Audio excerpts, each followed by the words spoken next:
Жалал Абад эл аралык аэропорттун куруу чечими бул жүргүнчүлөрдү тейлөө сапатын жакшыртууга гана эмес, авиакомпаниялардын ишмердиги үчүн заманбап шарттарды түзүүгө дагы чоң өбөлгө болот.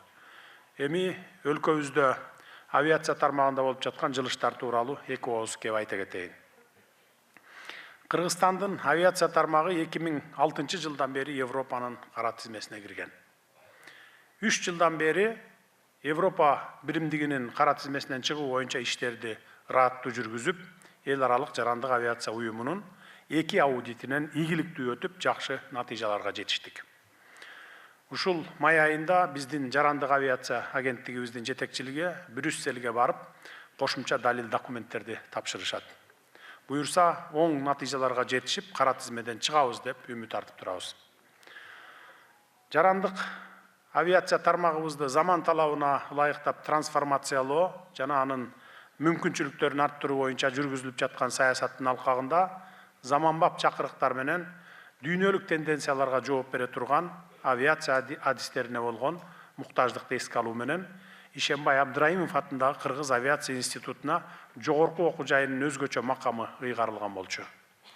Бул чечим каржылык, материалдык жана интеллектуалдык ресурстарды топтоп, билимдин сапатын жогорулатууга жана глобалдык атаандаштыкка туруштук берүүгө шарт түзмөкчү.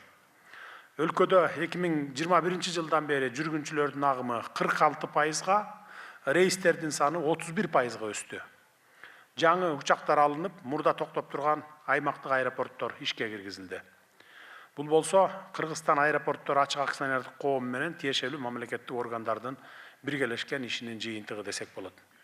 Мындай жетишкендиктерибиздин арасында Osman Airlines авиакомпаниясынын ордун баса белгилеп, анын ички каттамдардын баарын калыбына келтирип, Талас, Каракол, Кербен сыяктуу шаарлар менен аба байланышын камсыз кылууга жетишкендигин кошумчалай кетсем болот.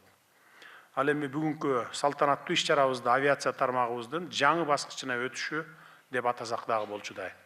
Себеби бүгүн биз катардагы аэропортту оңдоп түзөбөй, жаңы, заманбап, эл аралык деңгээлдеги аэропортту нөлдөн баштап курууга белсенип турабыз.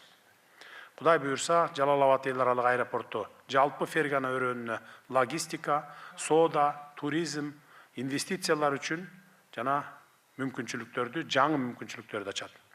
Эл аралык аба майданыбыздын пайдубалын түптөө менен биз Кыргызстан алдыга койгон чоң максаттарына жетүүгө жөндөмдүү экендигин келечек муундарыбызга ишенимдүү түрдө далилдеп жатабыз. Жалал Абад эл аралык аэропортунун курулушу Кыргызстандын жаркын келечегин куруу жолундагы маанилүү кадам десек болот. Бул ири долбоорго салым кошкон куруучуларга, инженерлерге, адистерге жана мамлекеттик кызматкерлерге терең ыраазычылык билдире кетейин. Жалал Абад эл аралык аэропорту жаңы Кыргызстанды куруу жолундагы ынтымактын, өнүгүүнүн жана ишенимдин белгиси болуп калсын деп тилейли. Эл аралык аба майданыбыз жаңы мүмкүнчүлүктөргө жол ачсын, жараткан жакшы тилектерибизди жалгасын.